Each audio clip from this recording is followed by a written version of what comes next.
sementara tu jom kita pergi ke topik hari ni. Hari ni saya nak cuba cover 10.1 dengan 10.2. First kita akan identify dan compare antara jenis-jenis sistem peredaran terbuka dan beberapa contoh sistem peredaran tertutup. Kita identify dia punya komponen dan dia punya mekanisme, dan kemudian kita akan tengok sistem peredaran darah manusia, komponen-komponen yang ada dalam dia dan juga mekanisme berkaitan. Okey, semasa kita belajar mengenai proses respirasi, salah satu perkara yang kita bincang ialah konsep total surface area per volume ratio atau nisbah jumlah luas permukaan per isi padu. Jadi contoh ini seringkali dibincangkan, contoh menggunakan cube ni seringkali dibincangkan di dalam kelas lah untuk explain pasal nisbah ni. So cube yang paling kecil tu mewakili organisma satu sel, dan makin besar cube tersebut organisma tu saiz tu makin besar lah. Okey, jadi menggunakan analogi pada gambar cube tu sebagai panduan, bolehkah kamu terangkan kenapa ameba dan manusia mengangkut nutrien dan bahan buangan dengan cara yang berbeza? Terangkan kenapa. Jadi ini juga adalah salah satu contoh soalan menerangkan perbezaan. Statement number 1 bagi tahu apa yang berbeza, kemudian terangkan kenapa perbezaan tu berlaku. Okey, bandingkan antara ameba dengan human. Macam mana ameba angkut nutrien, macam mana human angkut nutrien. Ada boleh teruskan? Okey. So boleh menggunakan nisbah ni sebagai panduannya. Okey, nisbah jumlah luas permukaan per isi padu ni can be one of our points lah. Okey.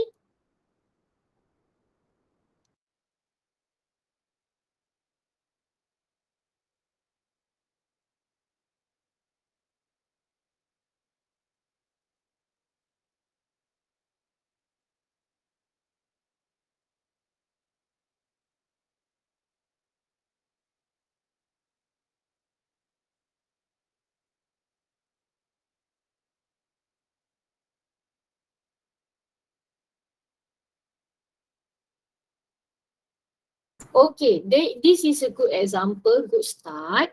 Okay ya. Sebenarnya daripada jawapan Hazikah dan Adawiyah ni kita boleh combine dan boleh dapat 2 point ya. So I would say saya ambil saya kembangkan daripada idea ameba pula, idea Hazikah ya. Hazikah punya idea ialah mengatakan ameba dapatkan nutrien dan membuang bahan pertumbuhan melalui proses resapan. Tetapi untuk manusia dia gunakan apa? Kita gunakan apa? Okay, ameba get nutrients and expel waste by diffusion, but humans use apa untuk get the nutrients atau to transport nutrient and expel waste. Okay, that is the difference, number 1. Explanation yang pertama saya kembangkan daripada idea Adawiyah. Ameba mempunyai jumlah luas permukaan per isi padu yang besar, dan manusia mempunyai jumlah luas permukaan per isi padu yang kecil. Okay, saya kembangkan daripada idea Adawiyah ya. So that is a good continuation lah. So sebenarnya gabungan daripada idea Hazikah dengan Adawiyah ni kita boleh dapat 2 markah dah ya. Pertama, kita nyatakan dulu what is the difference in observation. Okay, so sama ada kita boleh start dengan ameba mendapatkan nutrien dan membuang bahan kumur melalui resapan, manakala manusia memerlukan sistem yang spesifik untuk mendapatkan nutrien atau membuang bahan perkumuhan. Kan nombor 1. This is because ameba has a large total surface area per volume ratio, but humans have a small total surface area per volume ratio. Okay, kita bandingkan daripada ratio. Jadi selain daripada itu, kita boleh compare dari segi distance, kan? Untuk mendapatkan nutrien atau mengedarkan nutrien tu, untuk amoeba dengan human, siapa yang kena nutrien tu kena cover larger distance. That is another good explanation lah yang kita boleh include ya.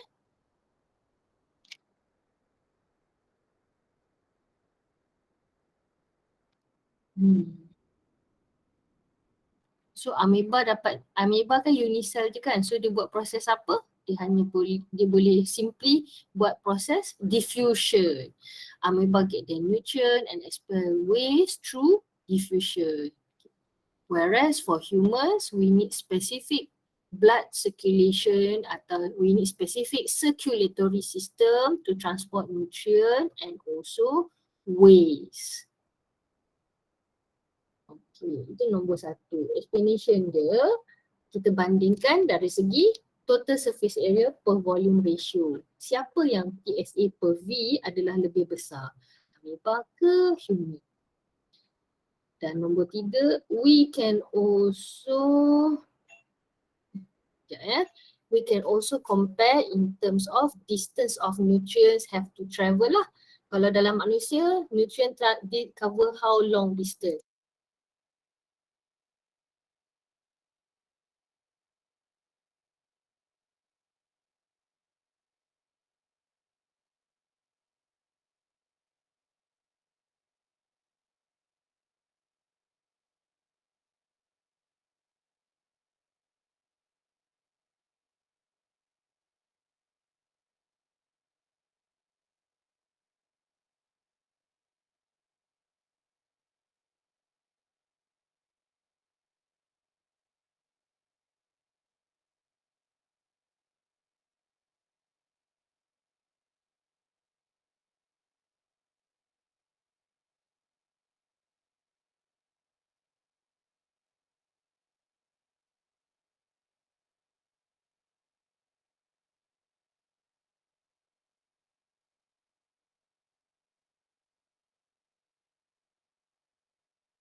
Okay, yes, good job everyone.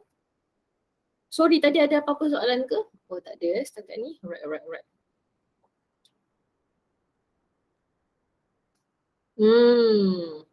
Okay, good.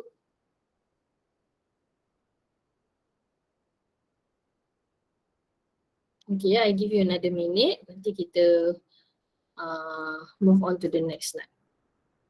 So markah dia 3 tau. So nyatakan difference, explanation 2 So yang Hazika tulis tu baru dapat 1. Point number 2, kita compare total surface area to volume ratio. Okay, kita compare. Siapa yang total surface area per volume lagi tinggi? So since amoeba is smaller, the total surface area per volume ratio is bigger. Okay, semakin kecil size organism tu, lagi besar dia punya total surface area per volume. Okay.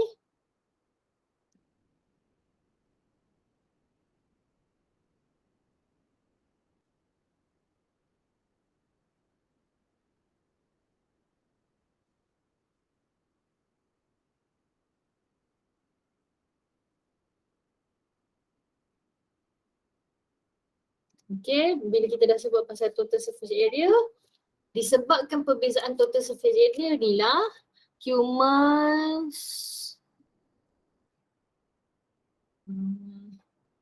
okay. Nah, ini baru dapat Okay, boleh. Naim dah dapat dua, I think more or less boleh dapat dua dah tu. Sekejap sorry. Dapat 2 point dah tu. Satu. Okay, untuk Izzah punya jawapan, okay, ayat kedua Izzah tambah. Bandingkan total surface area Izzah. Okay, Latif.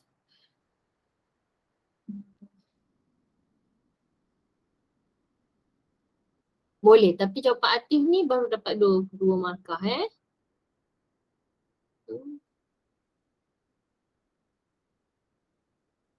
Okay. Boleh Adawiyah. Adawiyah punya jawapan boleh dapat. Kejap.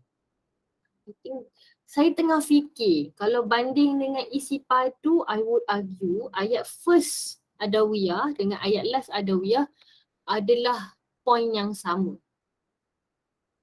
I would argue that lah. So dia dikira sebagai point yang sama, P1. So I would argue that dia kira macam berulang lah. Tapi dia tak salah. Cuma penjelasan tu adalah atas dasar point yang sama. Sebab isi padu tu adalah sebahagian daripada nisbah tu. Okay. Alright so sebab itulah markah ada 3 Nombor 1 kita sebut amoeba boleh simply buat diffusion tapi manusia perlukan circulatory system. Nombor 2, hal ini kerana total surface area per volume untuk amoeba lebih tinggi daripada manusia. Nombor 3, oleh itu jarak pergerakan nutrien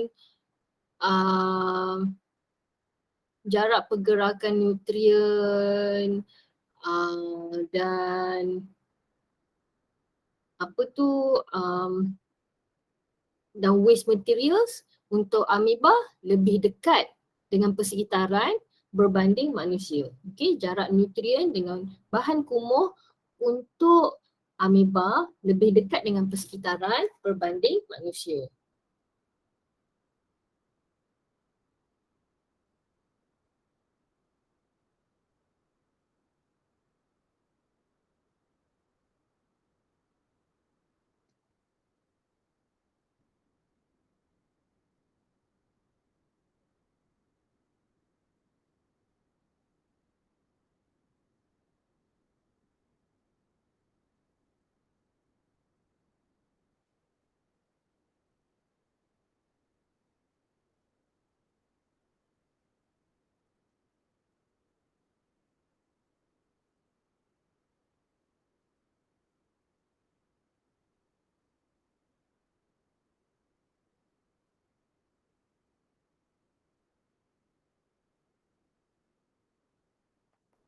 Okay, so Alhamdulillah you are on the right track ya.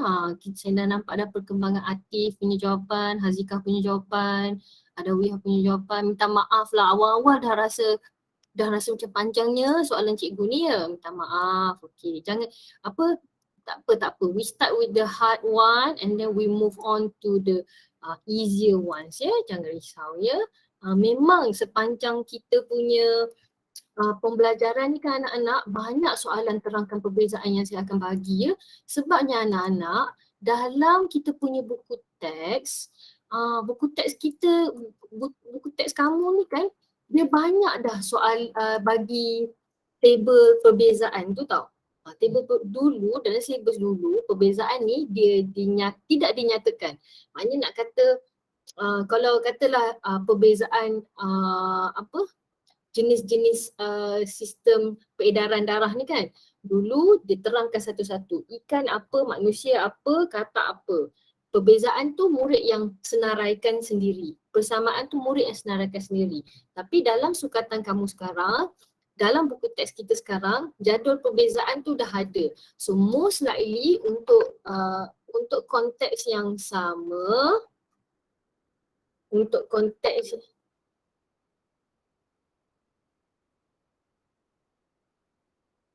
sekejap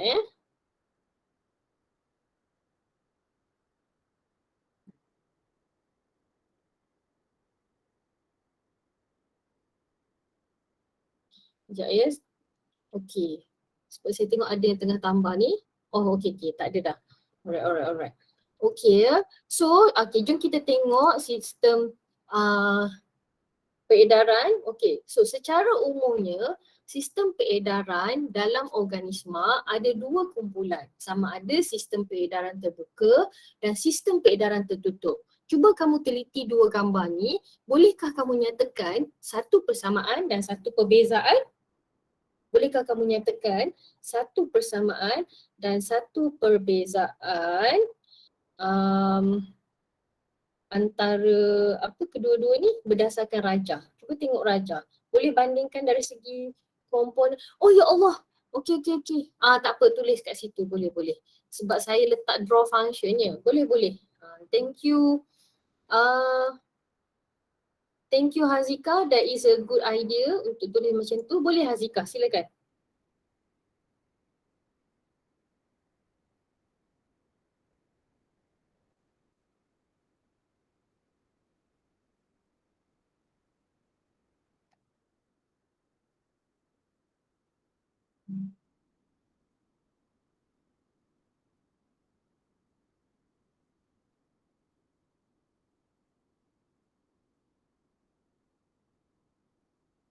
Okey, persamaan apa yang ada dekat dua-dua? Apa yang dua-dua ada? Apa yang sama? Dua-dua ada apa? Okey, dua-dua ada apa? Cuba tengok kat situ. Apa yang label dia sama? Tengok gambar, apa yang label sama? Dua-dua ada apa? Dua-dua ada? Yes, dua-dua ada jantung. Good. Both have heart. Good. Okay. Both have heart. Both have medium. Ada medium lah. Cuma dalam sistem peredaran tertutup, medium tu kita panggil darah. Tapi dalam sistem peredaran terbuka, kita panggil hemolymph. Okay, good. Okay, dua-dua ada pump. Dua-dua ada medium. Dua-dua ada salo. Okay, dua-dua pun ada vessels. There are at least 3 differences that you can state here. Both have heart, have vessels and also have medium. Okay. Boleh bagi satu perbezaan? Okay, teruskan. Terus bagi satu perbezaan. Apa yang berbeza kat situ?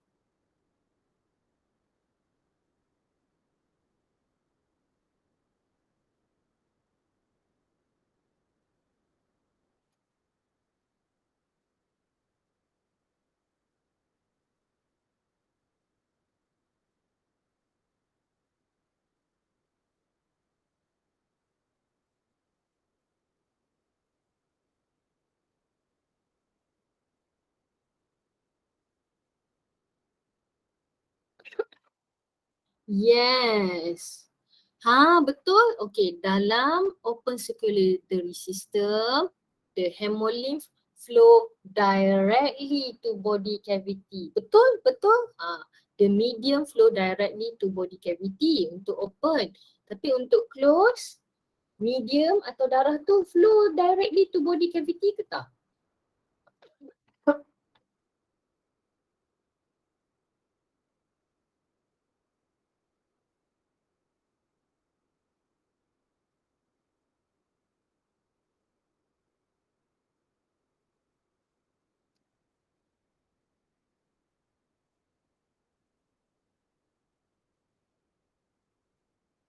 Okay.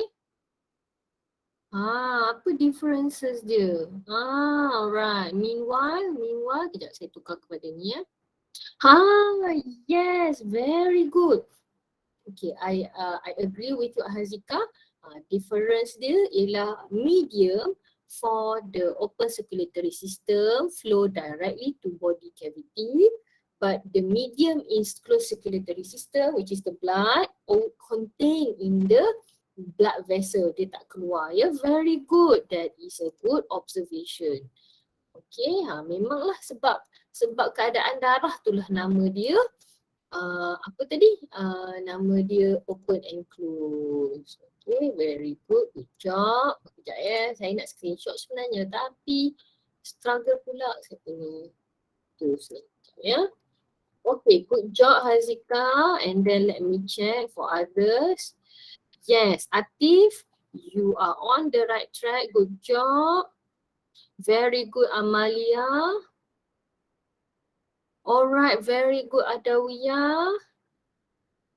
Okay. Izzah sikit lagi. Satu lagi nak tulis ya Izzah. Boleh.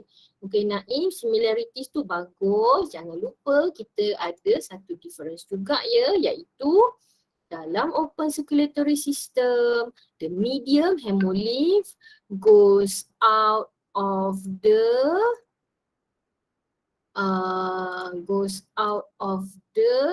vessels. Kan? Okay, goes out of the vessels. Tapi the medium in closed circulatory system iaitu darah dia tak keluar ya dari vessel, dia stay dalam vessel, angkut ke sana kemari lah. Alright, jom kita tengok the only example of open circulatory system iaitu open circulatory system in insects. So untuk insects,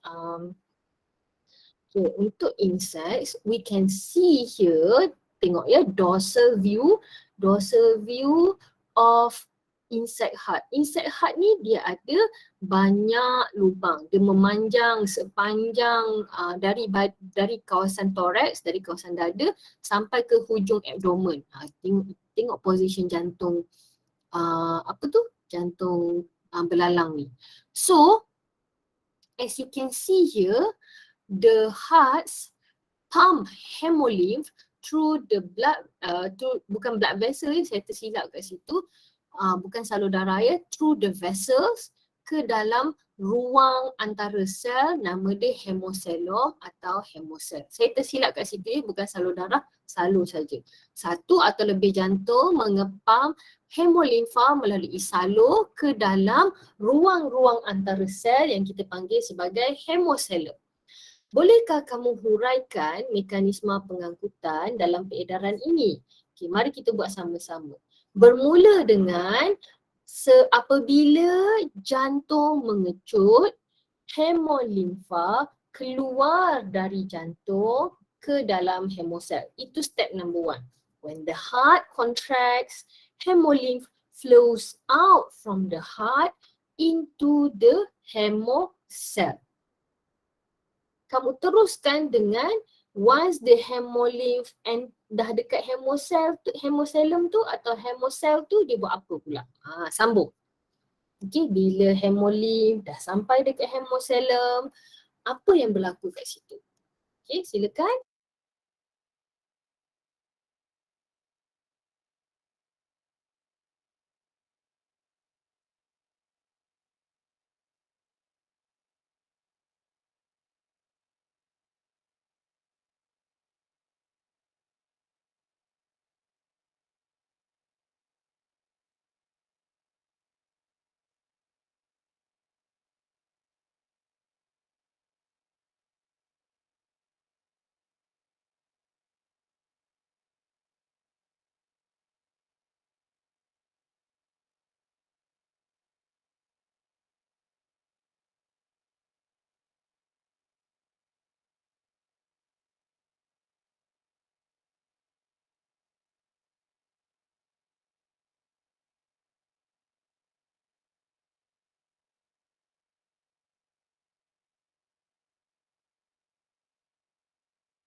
Okay, so good.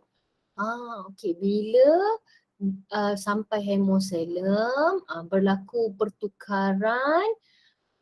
Bagus. In the hemocell, there is an exchange of substances between hemolymph and body cells. Bagus. Through diffusion, yes. Betul tu Atif. I agree with you also Adawiyah. Exchange, yes Hazika, good. Okay, apa yang berlaku dalam hemocell? Berlaku pertukaran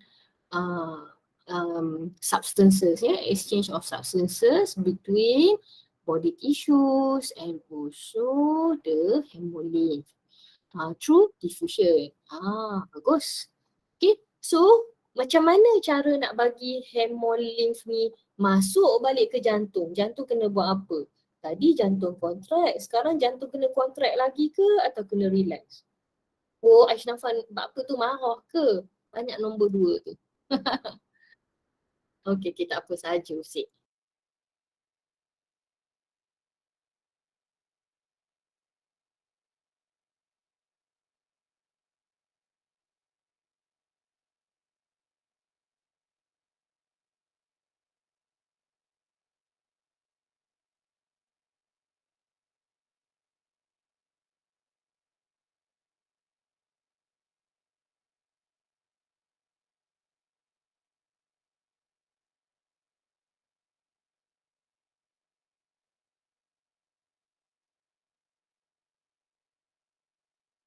Alright, good job. Macam mana nak masuk balik ke dalam jantung? Yes, Atif, I agree with you. The heart relaxes, barulah hemolymph flows back into the heart. Betul tu Hazika? Setuju dengan Adawiyah? Okay, almost there Aishnafan, Naim, almost there. Dah nak ayat terakhir. Good job Naim. Alright. Izzah, almost there Izzah. You can do it. Okay, substance exchange, substance changes, betul. Alright. Good. Good Amalia. Good job. Almost there. Alright. Next, kita akan tengok. Okay. Sekejap ya. Next, kita akan tengok ikan pula. Okay, kita tengok ikan. Alright. Nampak ya, anak-anak boleh nampak dekat sini dari heart contract sampai ke heart relax, dia punya flow dia macam mana ya. Specialnya kat sini hemolymph tu masuk direct ke jantung semula. Dia tak lalu dia tak perlu lalu vessels lah. Okay, nak lalu vessels tu masa contraction saja. Okay, masa masuk balik jantung terus direct masuk jantung semula. True. Okay, last one.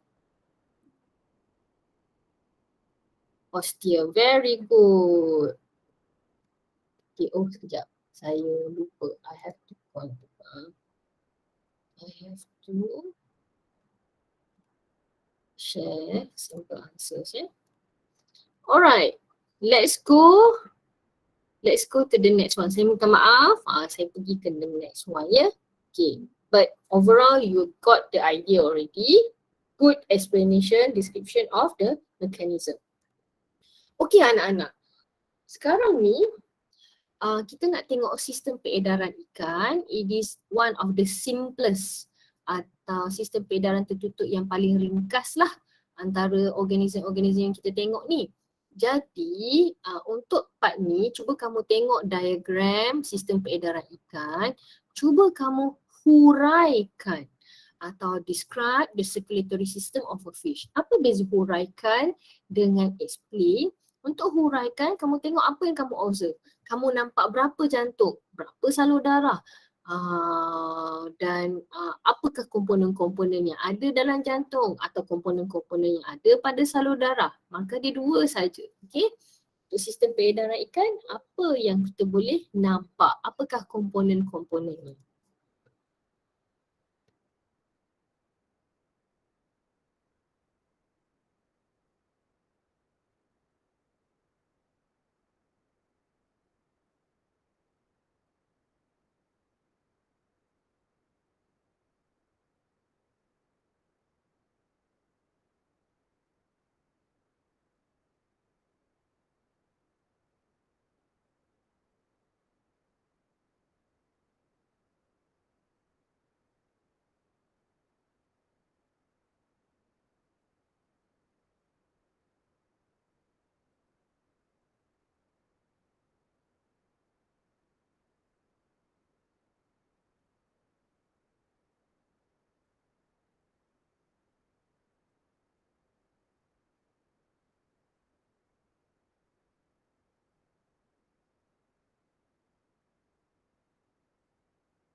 Okay, good job everyone. Betul tu. Kita boleh start describe dengan kita kata apa kita boleh describe kata fish circulatory system ni jenis apa, kan?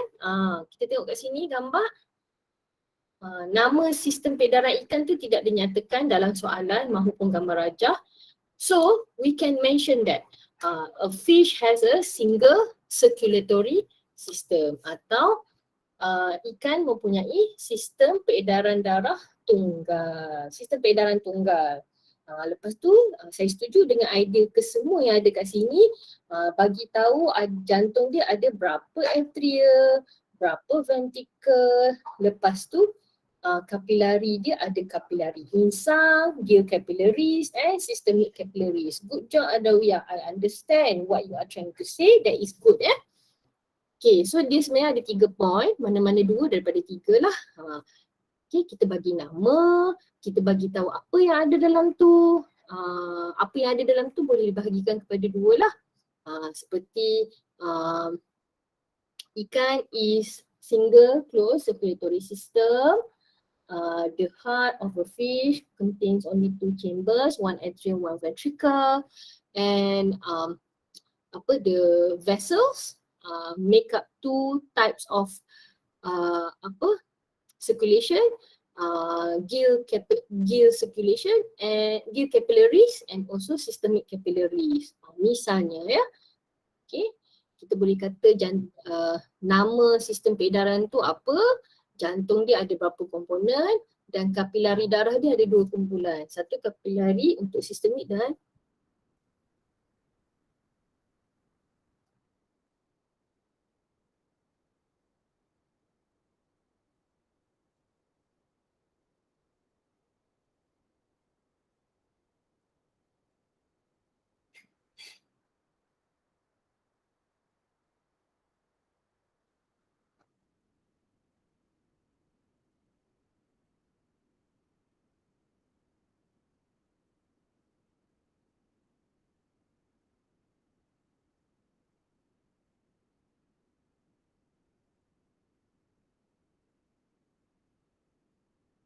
okay, good job. Okay, I give you another minute and then we discuss about slightly complex circulatory system, iaitu kita nak tengok pula katak katak, kita nak describe katak pula. Okay, so Alhamdulillah I hope you can see the difference between soalan describe and soalan explain Kalau macam kamu katalah soalan yang sama, dia kata explain fish circulatory system.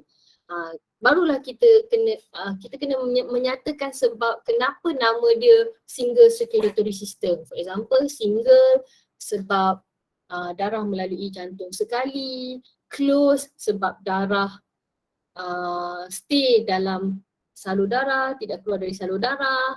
Jadi setiap satu benda yang kita cerita tu kita kena bagi sebab. Itu explain. Tapi yang kita jawab sekarang semua surface. Kita bagi tahu ada apa, komponen dia apa. Itu adalah soalan describe. Okay, hopefully you can differentiate between the two. Alright, saya minta maaf, saya nak pergi ke part yang seterusnya Oh, dah siap dah semua belaka. Alright. Okay, jom kita cuba kemahiran yang sama dalam ikan tadi untuk huraikan pula sistem peredaran katak. Macam mana kamu guna skill yang sama, kemahiran yang sama untuk cerita katak? Boleh mulakan dengan nama, lepas tu circulation dia ada jenis apa, jantung dia macam mana, dan sebagainya lah. Right.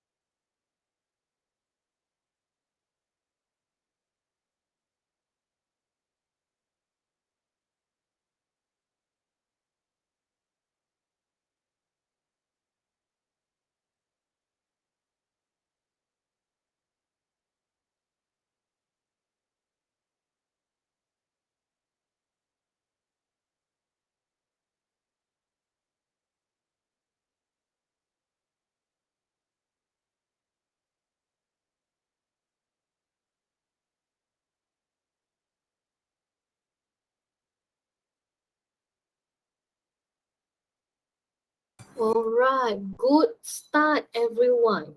Double close circulatory system. Good.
Right.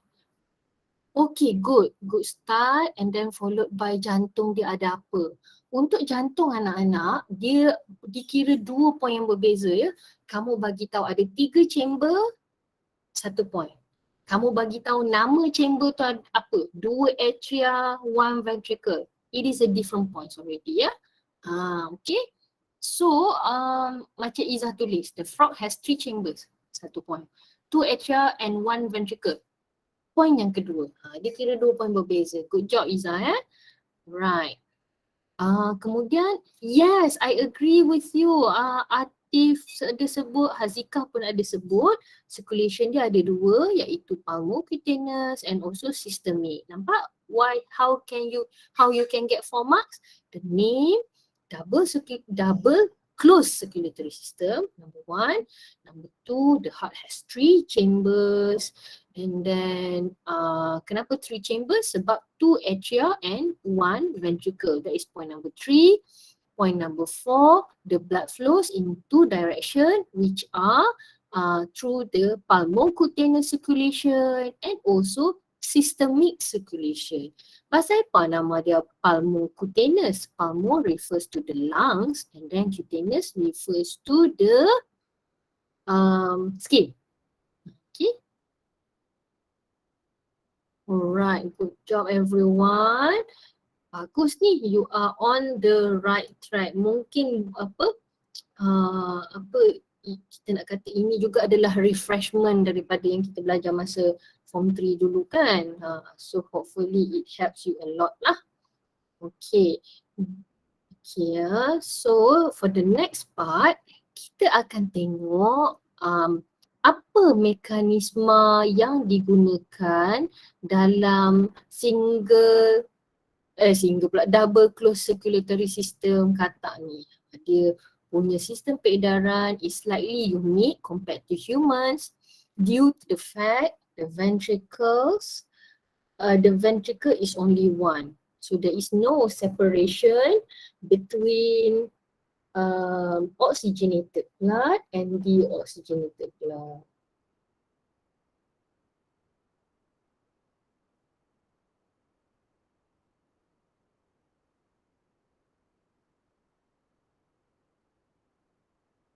Alright.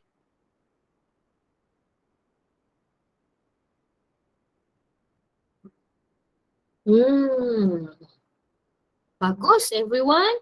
You have the general idea already on how to write description describing apa tu? Sekejap.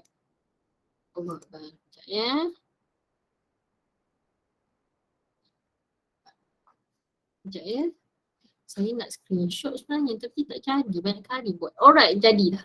Alright, now let's take a look at amphibian circulatory system. Kita tengok mekanisme dia. So since it is a loop, dia boleh start dari mana-mana pointnya. Saya decide untuk start from the right atrium. Point number 1. Okay, so bila deoxygenated blood enters the atrium, lepas tu atrium contract. So and then bila atrium contract, bila right atrium contract, deoxygenated blood in the right atrium masuk ke dalam ventricle. Sama juga dengan atrium sebelah kiri. Tapi dalam atrium sebelah kiri, dia ada oxygenated blood. Jadi bila atrium kiri pun contract, oxygenated blood masuk ke dalam ventricle yang sama.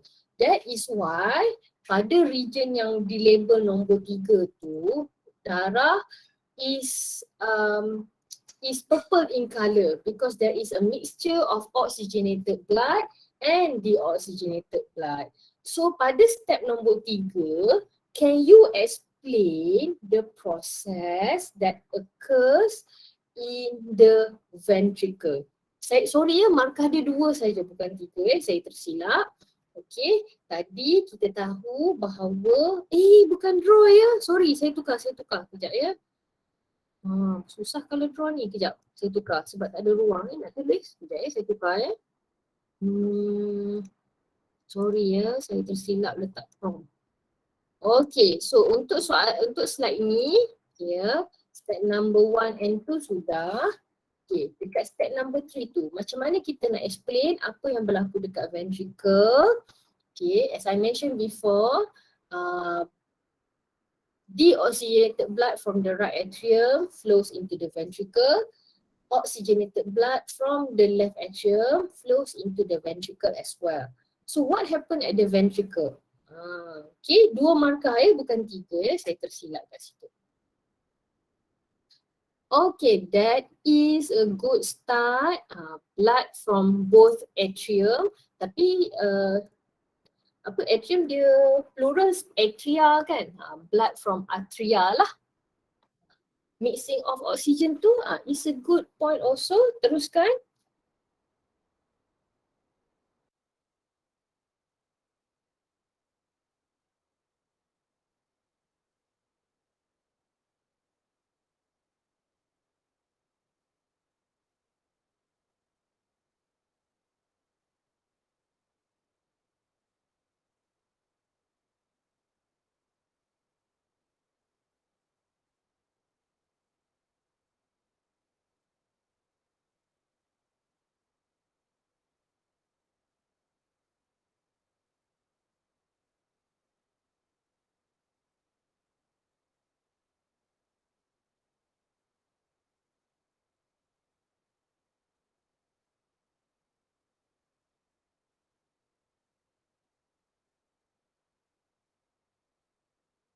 Okay, this is a good start. Okay, saya rasa daripada jawapan yang Naufal dan Atif, Naufal, Atif dengan Hazika share ni, kita boleh come up with a complete answer. Okay, for example, okay, kedua-dua Naufal dengan Atif starts with blood from both atria enters into the same ventricle. Boleh? Okay, and then point number 2, seperti yang Hazikah juga tulis, there is some mixing of oxygenated blood and deoxygenated blood. Very good. Okay. So dah cukup dah 2 point. Tapi nak cerita lagi? Boleh. Macam Hazikah tambah dekat situ. Deoxygenated blood, walaupun ada percampuran, tapi most of the deoxygenated blood remains on the right side of ventricle. Tapi oxygenated blood remains at the left side of the ventricle. Sebab itulah dinyatakan dekat situ sedikit percampuran saja. There is a little mixing only. Therefore, anak-anak, in the diagram, boleh teruskan tulis Amalia, silakan Adawiyah, don't worry. Saya tak ubah slide lagi, don't worry. Okay, so sambil-sambil kamu tulis tu ya. Okay, we can see here,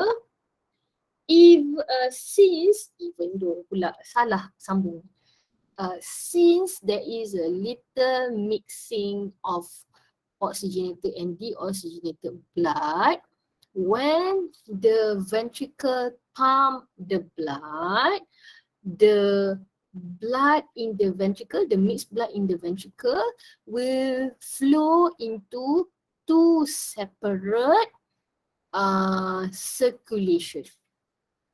Dia akan flow pergi ke pulmocutaneous circulation dan juga pada masa yang sama akan flow pergi ke sistem peredaran sistemik juga. Okay, saya ulang, as you have mentioned before, apabila darah daripada atria masuk ke dalam ventricle kan, memang ada a little mixing, tapi oxygenated blood mostly stay dekat sebelah kiri, deoxygenated blood mostly stay dekat sebelah kanan. Bila ventricle itu contract, darah beredar, darah bergerak pergi ke dua laluan lah. Dia ada dua laluan. Serentak dia akan pergi ke dua laluan. Dia pilih sama ada nak pergi ke pulmocutaneous circulation atau darah akan pergi ke systemic circulation. Okay. Tapi memang ada a little mixing lah. Okay. So, lepas ni kita akan tengok jantung manusia. And bila kita discuss dengan lebih detail sistem peredaran manusia nanti, kita akan lihat bagaimana masalah percampuran darah oxygenated dan deoxygenated blood ni kan diatasi dalam manusia. Dalam most mammals, dalam species of birds, isu pencampuran darah ni diatasi. Kat mana kita nak tengok macam mana diatasi? Jom kita cuba huraikan pula sistem peredaran darah manusia. Apa slide upgrade yang ada pada jantung kita berbanding dengan katak? Okay, jom kita cuba.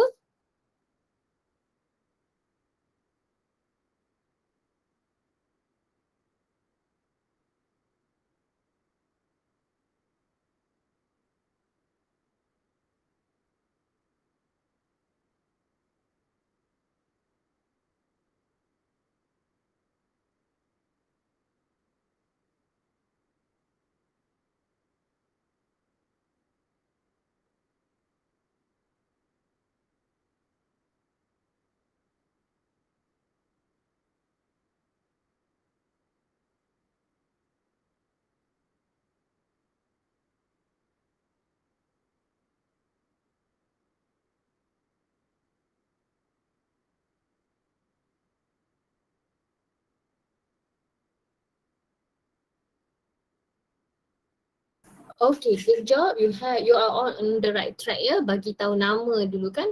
Complete double circulatory system. Teruskan.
Alright, good.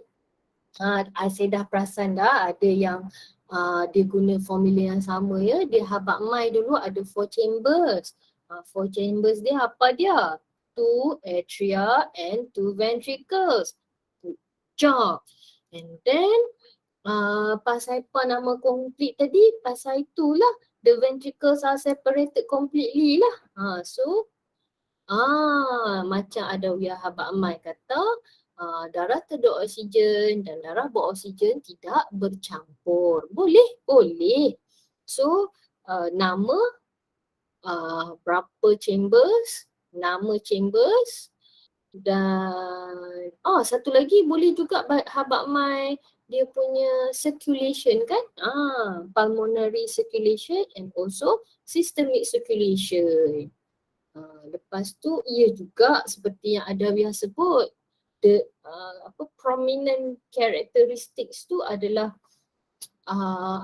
ventricles completely separated.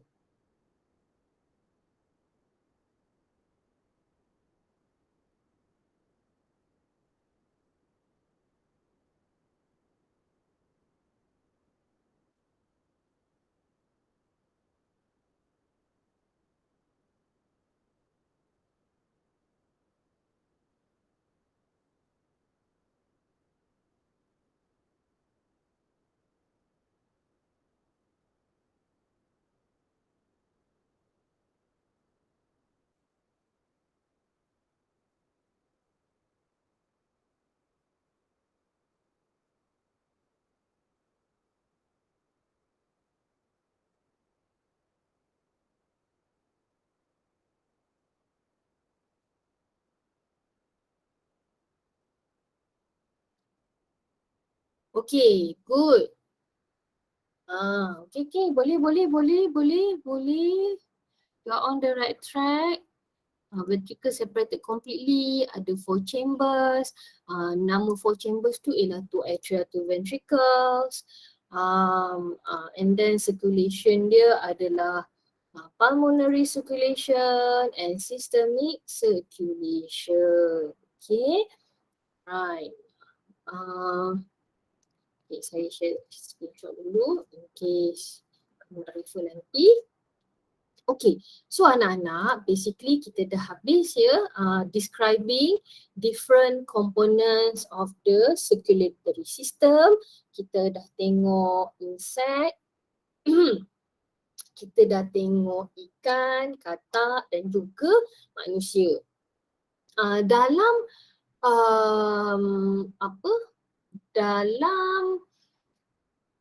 part yang seterusnya, kita akan tengok pula dengan lebih dekat lagi sistem peredaran darah manusia. Okay, kita tengok gambar ni, gambar yang sama ya.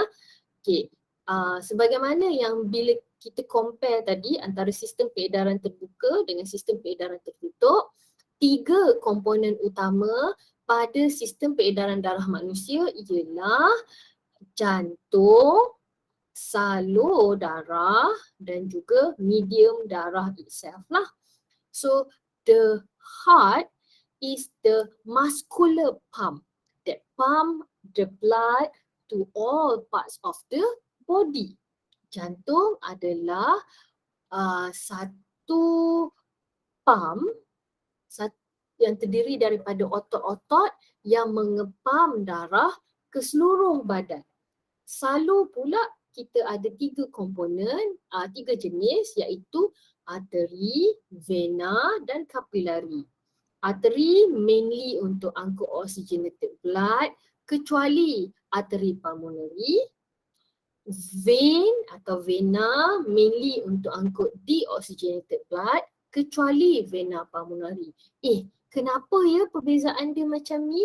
Sebab anak-anak, sebenarnya istilah arteri itu adalah merujuk kepada salur darah yang bawa darah keluar dari jantung. Tak kisahlah dalam dia oxygenated blood ke macam aorta atau deoxygenated blood macam pulmonary artery. Kalau dia nak bawa darah keluar dari jantung, salur darah tu anak-anak ialah arteri. If the aim of that vessel atau the final destination of that vessel is to carry blood towards the heart, jenis vessel tersebut adalah bawah keluarga vein.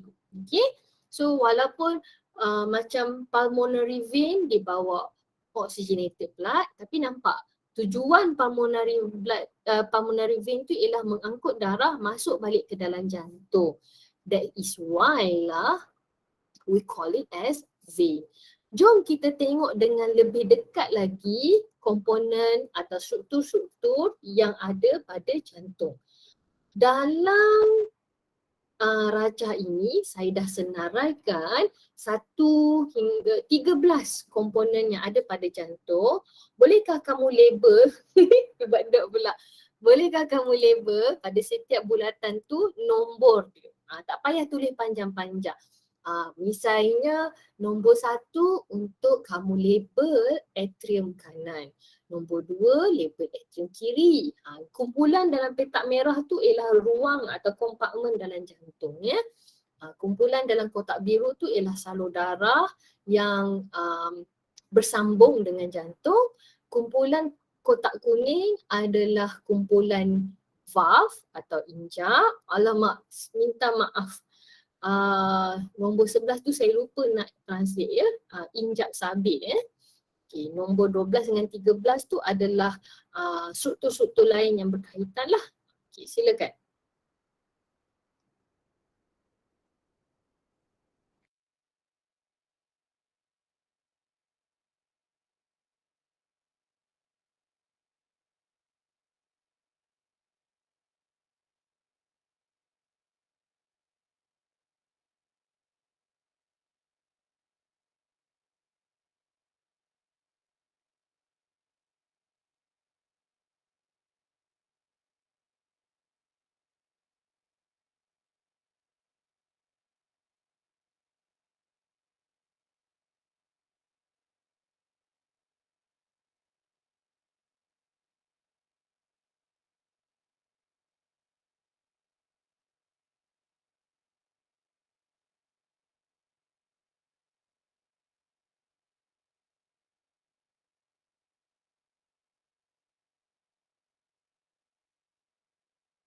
Alright.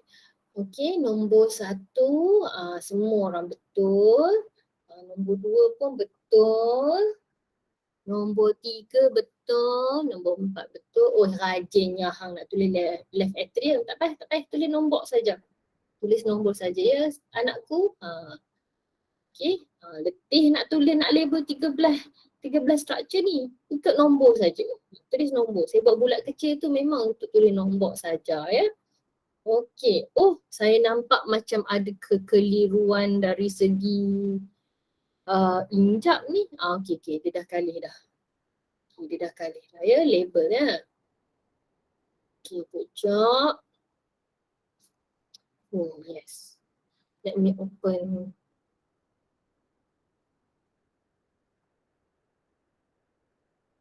Let me open so that I can mark your answer.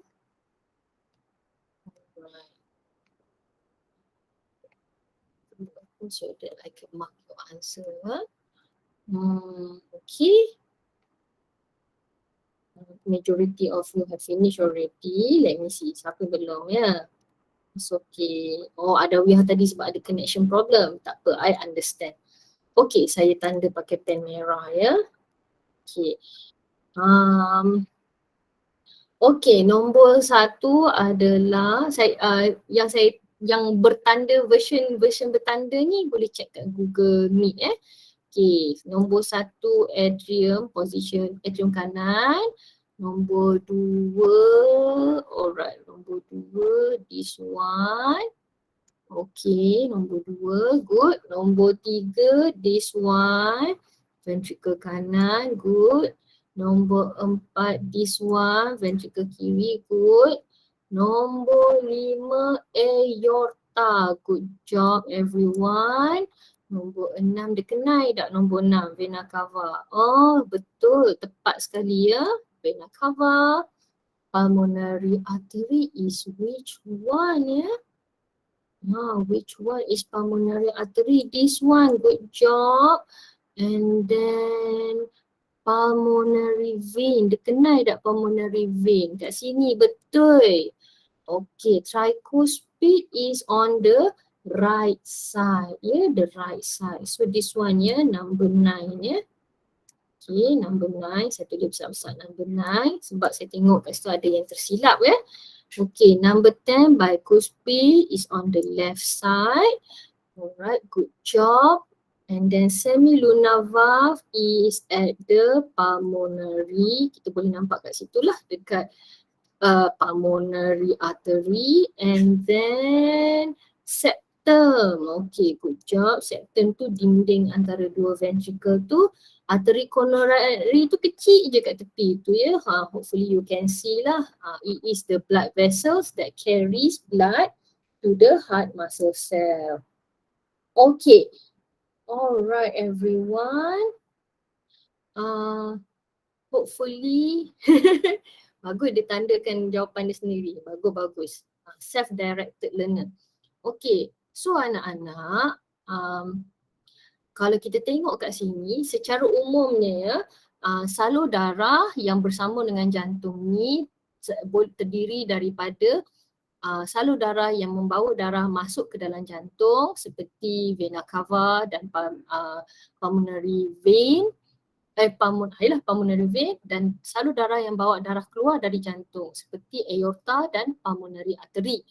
And then walaupun nama injap tu berbeza-beza, matlamat dia satu, untuk maintain atau control the direction of blood flow. Nak make sure that blood flows into one direction only. Atau dalam arti kata lain, to prevent backflow of blood lah, menghalang daripada darah berpatah balik. Okay, kemudian septum, kehadiran septum kat situ obviously lah untuk memisahkan ventrikel kanan dan ventrikel kiri supaya tidak ada percampuran oxygenated and deoxygenated blood. And then coronary artery is there to supply blood to the heart muscle cells. Okay anak-anak, jom kita cuba satu soalan pasal jantung ni ya. Okay. So, berdasarkan pengetahuan anak-anak mengenai jantung, bolehkah anak-anak terangkan penyesuaian jantung untuk mengepam darah ke seluruh badan? Explain how the heart is adapted to pump blood to the whole body. Ini sama macam masa kita cerita pasal penyesuaian alveolar untuk pertukaran gas. Kita bagi tahu nama struktur yang ada pada jantung ni apa ciri-ciri pada struktur tu yang membolehkan jantung mengepam darah, dan apakah fungsi struktur tersebut yang membolehkan jantung mengepam darah. For example, jantung ni diperbuat dari tisu apa? Apakah ciri-ciri tisu itu yang membolehkan jantung mengepam darah, for example? Itu contoh yang pertama lah. Okay. Apakah struktur atau tisu yang digunakan untuk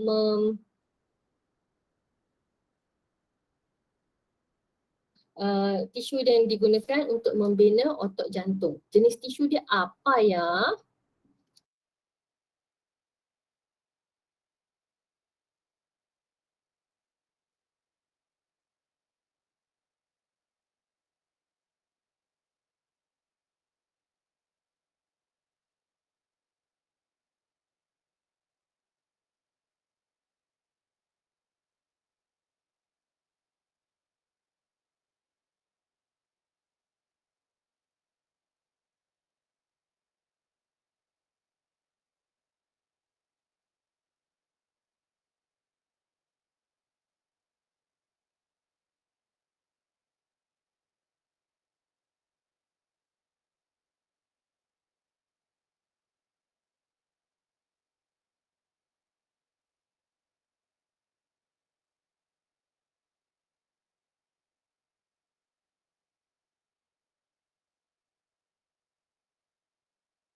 Okay.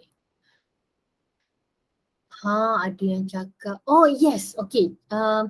Okay, saya kembangkan, saya ambil idea daripada um, apa Adawiyah ni ya. Okey, Adawiyah cerita pasal ketebalan dinding ventricle iaitu ventricle kiri atau left ventricle is thicker compared to right ventricle because it has to generate higher pressure to pump blood to all parts of the body. Okey, itu dah kira 3 poin berbeza tu Adawiyah. Good job good job. Uh, Adawiyah boleh cerita um, bahagian kanan ventricle kiri pam darah keluar ke seluruh badan kan. Sebelah kanan pam darah pergi ke mana Adawiyah? If you can tell us about that, you can get full mark kat situ ya. Good job Adawiyah. Okey, kita juga boleh cerita pasal kehadiran septum. Apakah fungsi septum tu kan? Okey. Kemudian kita juga boleh cerita pasal tisu yang membentuk jantung in general macam idea Atif ya dan idea Naufal. Naufal compare ventricle thickness. Okey, silap. Macam saya nak kembangkan daripada idea Atif ya. So the heart is mostly consist of muscle. Sebab dia nak pump darah, so the heart is consist of muscle. Nama muscle tu cardiac muscle. Ini yang kita discuss masa kita belajar chapter 2 hari tu. So the heart is mostly consist of cardiac muscle. It can contract to pump blood. Kalaulah jantung tu diperbuat daripada tisu selain daripada muscle, it is not mostly of muscle, daya untuk kontrak itu tak ada lah. Macam mana nak kontrak kan?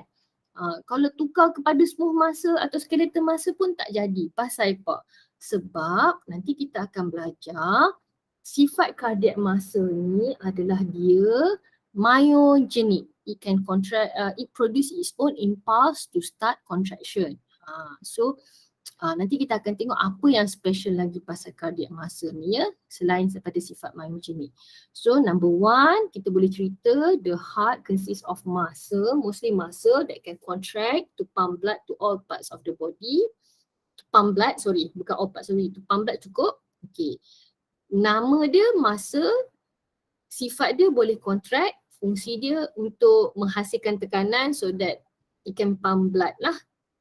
Okay, nombor dua, kita bandingkan dari segi thickness macam idea daripada Adawiyah, ventricle kiri is thicker than ventricle kanan because ventricle kiri pam darah pergi ke mana, ventricle kanan pam darah pergi ke mana.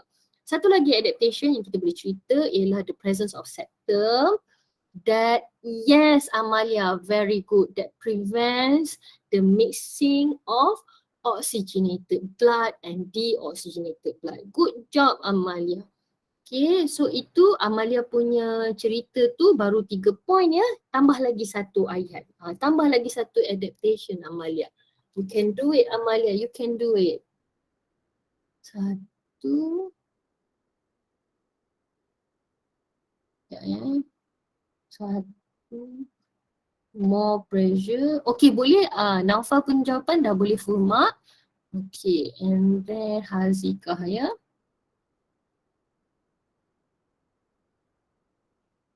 Satu, dua. Okay Hazikah, you are on the right track. Teruskan Hazikah. Sikit lagi ya, nak dapat full mark. Boleh tu. Boleh tu.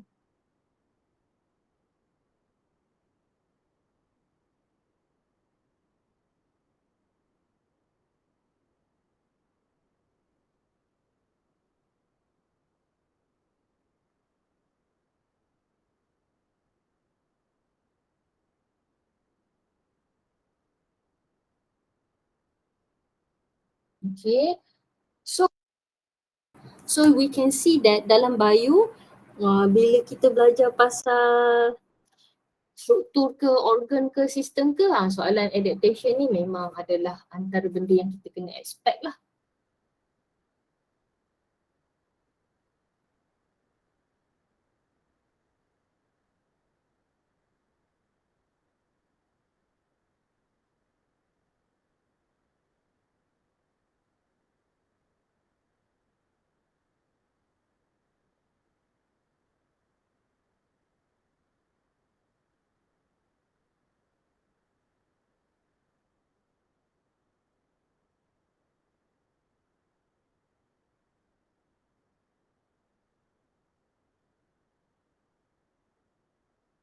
Okay, good job everyone.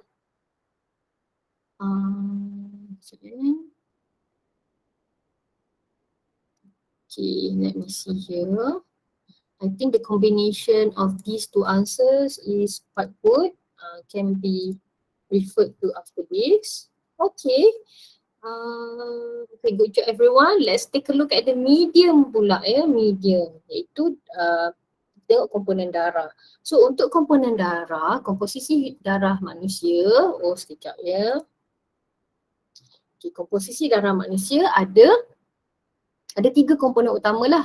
55% majoriti terdiri daripada plasma darah, 45% adalah sel-sel dalam darah dan 1% is white blood cell atau nama lain dia leukocyte. So dalam plasma darah mostly ada air, plasma protein macam fibrinogen, albumin dan juga globulin.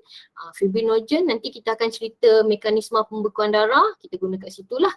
Albumin, bila kita discuss pasal homeostasis, kita akan cerita peranan albumin untuk blood osmotic pressure, dan globulin adalah protein yang terlibat untuk beberapa proses dalam badan yang kita tak ada dalam sukatan kita setakat ni. Nanti saya share if you have questions.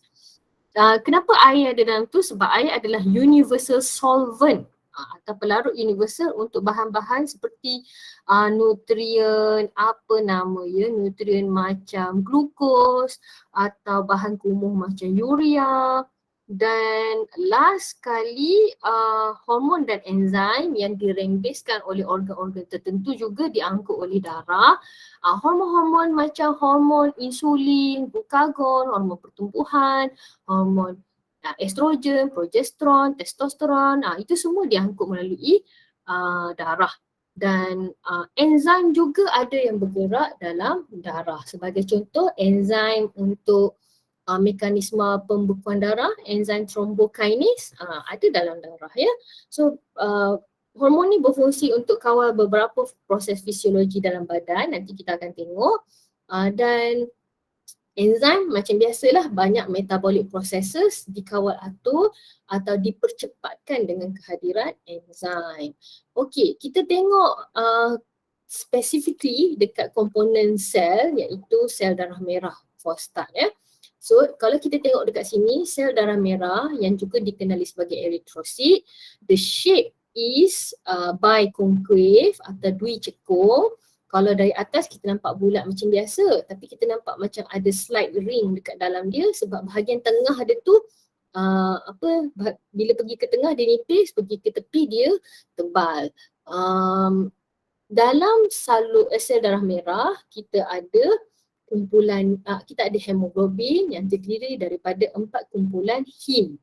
Dan kalau kita tengok dekat situ, setiap 4 kumpulan 4 hemoglobin tu ada dekat situ iron atau besi mineral besi atau iron, yang kita selalu kata kalau orang tu tak cukup darah, nampak pucat, kita kata tak cukup zat besi kan. This is why lah, because zat besi itu berada di dalam hemoglobin menjadi cofactor untuk, bukan cofactor, membantu untuk perlekatan oksigen, bukan cofactor sebab itu bukan enzim, sorry. Okay, so pada sebelah kiri slide ini ditunjukkan kat situ beberapa karakteristik of red blood cell, dan sebelah kanan tu adalah dia punya function. Can you match them? Boleh tak kamu match? Masukkan nombor ke dalam bulatan yang disediakan.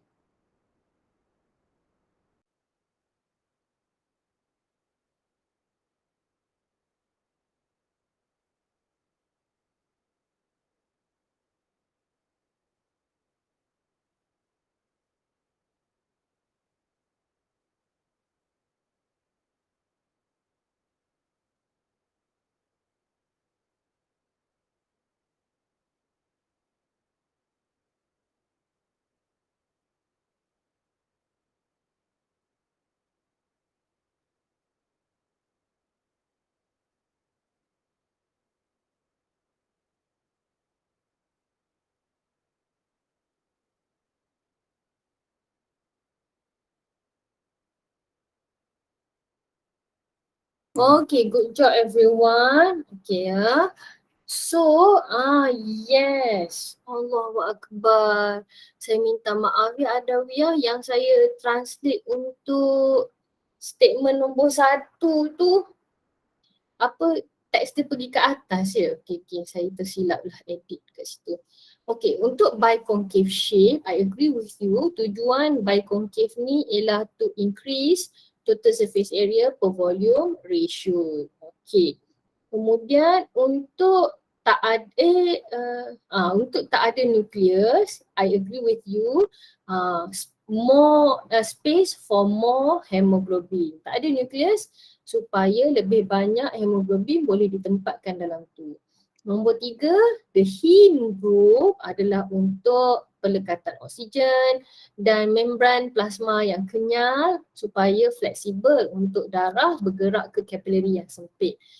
Kalau kita tengok, nanti saya akan tunjukkan satu video untuk menunjukkan darah tu dari salur darah yang besar ke salur darah yang sempit, macam mana dia bergerak, dan kita boleh nampak kat situ daripada video tu kan. Kejap ya. Naim kena tukar positionnya. Nombor 1 tu dekat increase TSA per volume for efficient gaseous exchange. Efficient gaseous exchange saya tertinggal kat situ. Sekejap ya.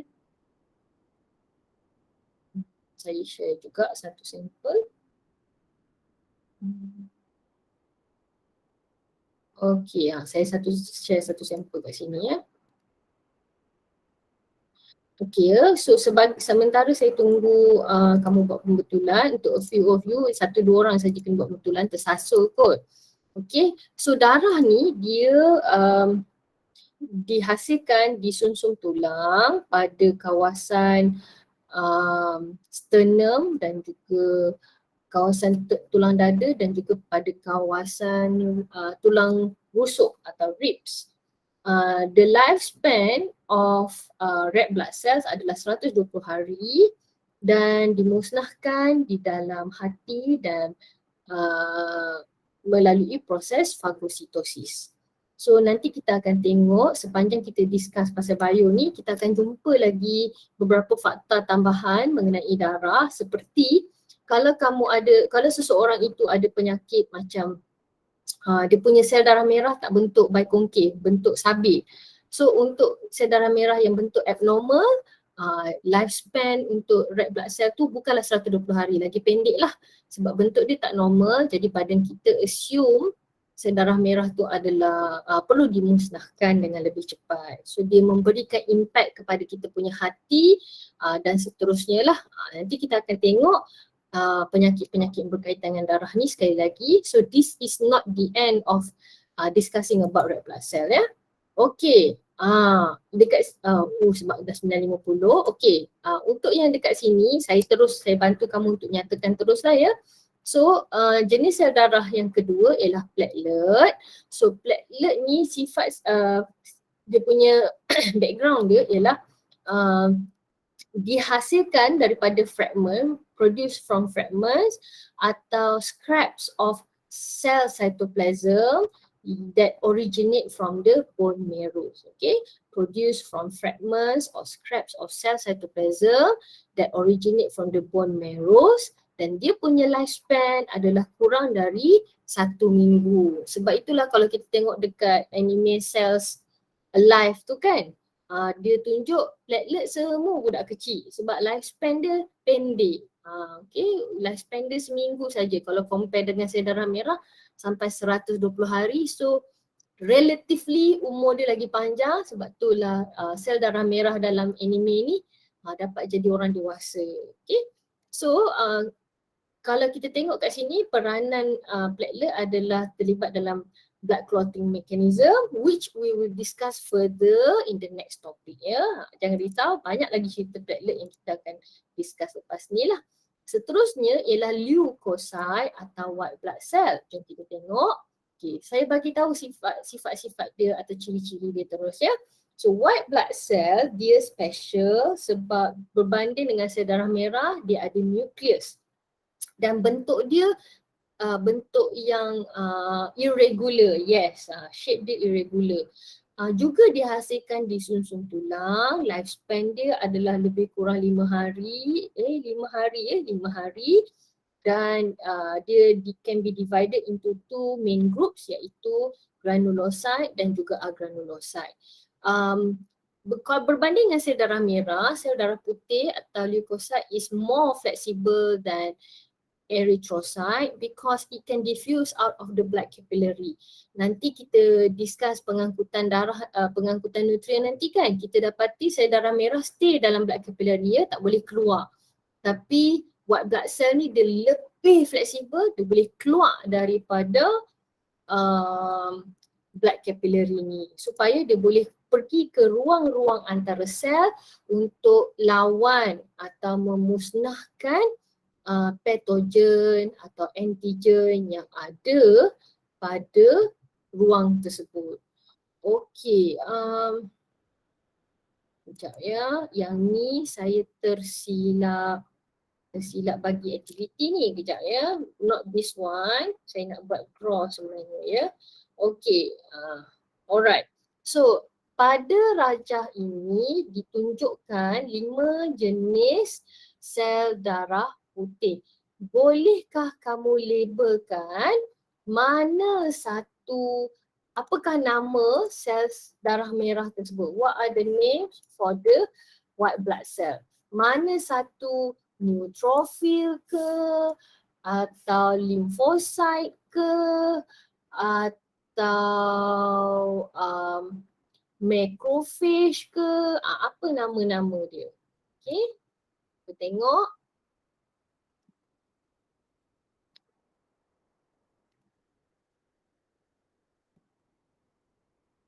Okay, good job. The first one is neutrophil. Teruskan. The second one is eosinophil. Good. Yang ketiga basophil. Hebat. Sikit lagi nak Are you okay? Are you hurt? Okay. Look at this, white blood cells.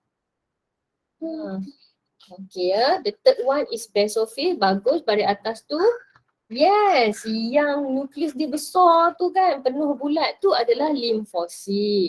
And then the last one is monocyte atau monocyte. Good job everyone.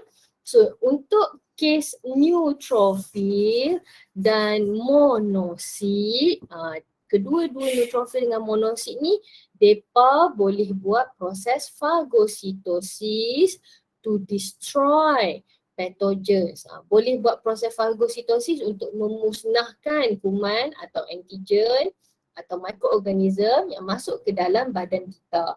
Pasal apa ada dua neutrophil dengan monocyte? Pasal mereka ni ada slightly different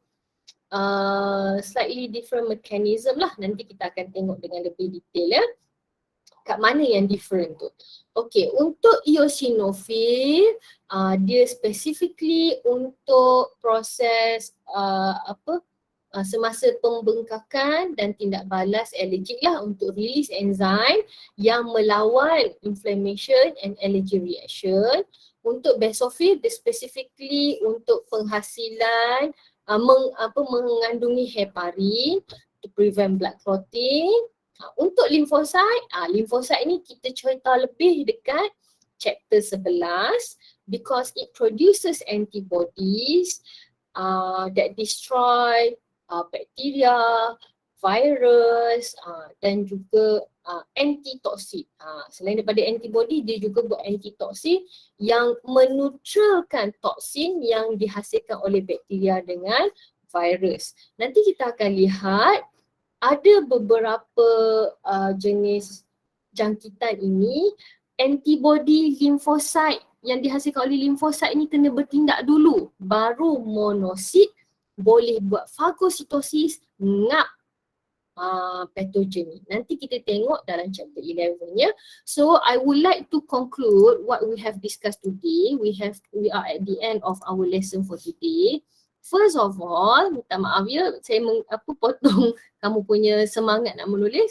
Pertama sekali kita tengok pasal apa multicellular organism like us requires a specific system to transport nutrient. Pasal apa kita kena ada sistem peredaran yang spesifik, nombor satu.